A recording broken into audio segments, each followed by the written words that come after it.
Hello, everyone. Thank you for letting me spend some time with you. I am back in the workshop, and regular listeners and watchers will know that when I come here, there's usually an object lesson involved, and that's no different today. So if you're listening to this on the audio only, you might want to check out, either YouTube or Rumble. Check out the video because it might be important for you, help you understand something a little bit later. We're looking today at, are you comfortable in God's hands? And what does that mean? And I come out here because the best way I know to describe this, the best way I know to explain it, is to say that just about anybody who is a professional of some type or a hobbyist of some type has probably their favorite tool that they use.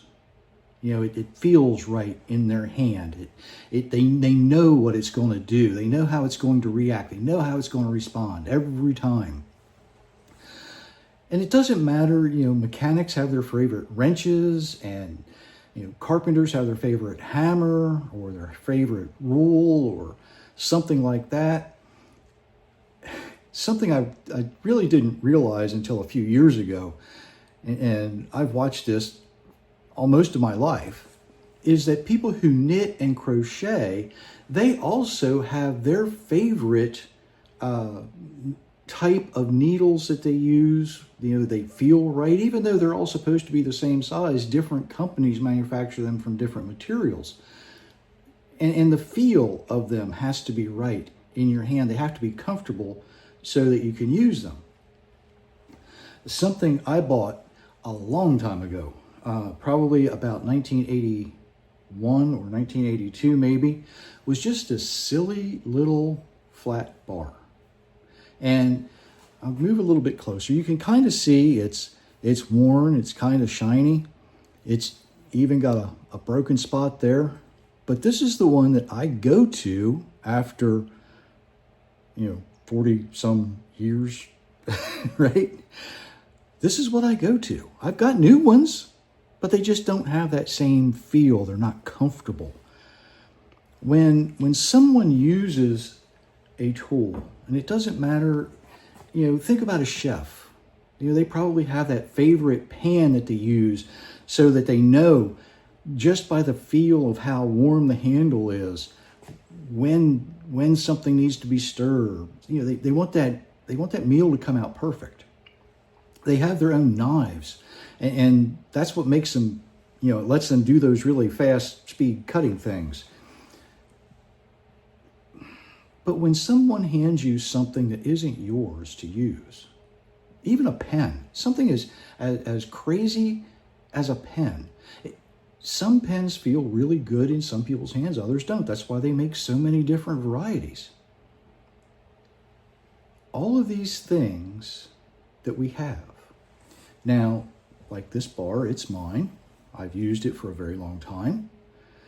Other tools here I'm very comfortable with. I know, for instance, what each one's going to do, how it's going to respond in my hand, because they become an extension of us. Now, there's a very fancy term for using things. It's called a force multiplier. Now, with a bar, it's really easy to see this. If I want to pull a nail, well, if I tried to use my fingers, it wouldn't work very well. But if I put a bar under it and I start prying, and if I need more leverage, I can pry a different way. Have you ever thought about, having to peel a potato without a peeler or a knife? Have you ever thought about how you would clean your glasses if you wear glasses without some type of a rag? It would be almost impossible. So these things multiply the forces that we use to make our jobs easier, to make things happen the way we want them to happen. Craftsmen, I've watched them with wood chisels, and they will sharpen those chisels just right, and they will get in and they will do what they do, and things turn out beautifully. And you're just thinking, well, that's all well and good, but what does that have to do with living the way we're designed to live? Everything. Believe it or not, everything, because this is where the object lesson comes in. We are made in God's image. And we are extensions of him, just like the tools that we use become extensions of us. If you are not comfortable in the hands of God, it may be because you don't belong to him. Have you ever thought about that? You belong to somebody else, but you're in someone else's hands. That's kind of a eye-opening statement, isn't it?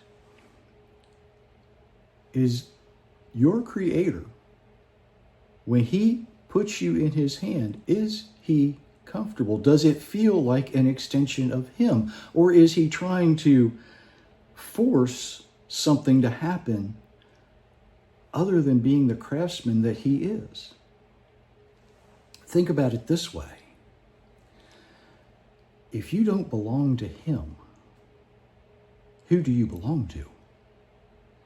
And here's where things get really interesting.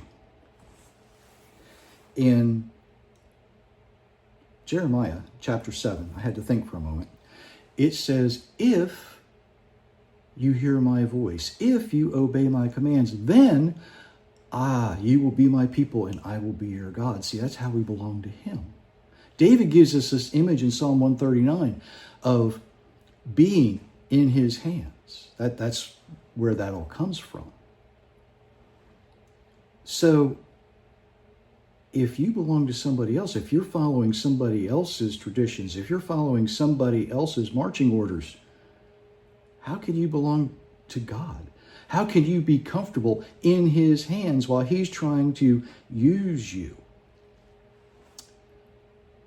And here's where I might go off on a little bit of a tangent, but not much, okay? Some of us think, well, man, I'm old. I'm wore out. Maybe I'm broken.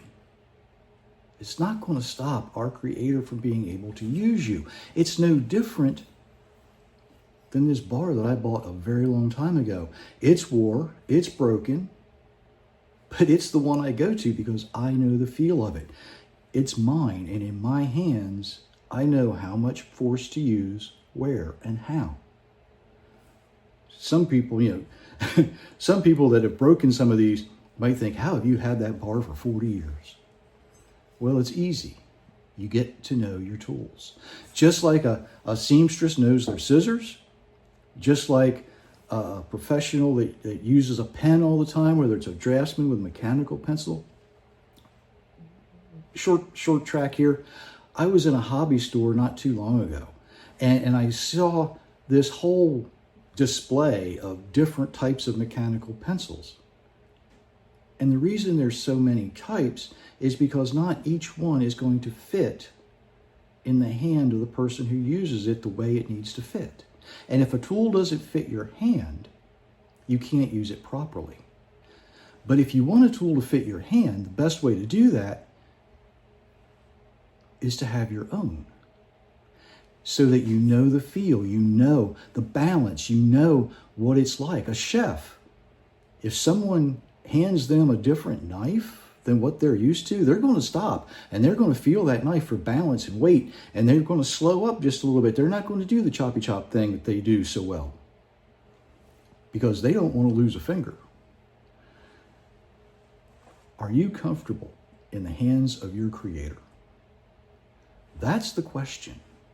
And if you're not comfortable in the hands of your Creator, how can you be? Well, I should say it this way. How can you become comfortable in the hands of your Creator? The answer to that is simple. You have to be His first. You have to be His first. If you will listen to His voice, if you will hear and obey His commands, He will be your God. He will call you His. You will be something special to Him. And He will use you comfortably. He won't have to force it. He won't have to I wasn't going to go here, but He won't have to use you like a dull chisel because you're going to be sharp. You're going to be sharp. You're going to know what it takes. You're going to be able to withstand whatever he gives you, because he's never going to break you completely. He might modify you a little bit, but he will never break you completely. The other thing about this is even if it's something is unfamiliar to some people, I know people who fish, they have that favorite fishing rod because it just feels right. My wife, Myra, she makes cards, and I don't know how many pairs of scissors that she has, but typically she will migrate toward her favorite pair, and that's what she'll use. Her aunt was a seamstress. A drawer full of scissors, but she would always grab the ones she could depend on because she knew the weight, she knew the balance, she knew how they would respond to whatever fabric she was working with. People who do hobbies, people who do anything, people who use anything, typically will migrate to the favorite one that they go to. It's the one they go to. Our Creator is no different. If you belong to Him, and He has successfully used you, and He knows the feel, He knows the balance, He knows the weight, that's who He's going to go to every time. Every time. If you need a little bit of help figuring out how you can be His, that's where Give God 90 comes in. And you might want to check this out. We've been doing some work on the website. Currently, there's an issue with the podcast player, but that's being worked out. I hope to have that taken care of either later today or in the next couple of days anyway. But check that out. See what you think. You can also get the books there, authorjerrymitchell.com, or go to givegod90.com and follow the link that will take you there. However you choose to be His, to become His, learn how to feel comfortable in His hands so that He can feel comfortable holding you in His hand. Something to think about until next time. And until then, I do wish you many, many blessings, everyone.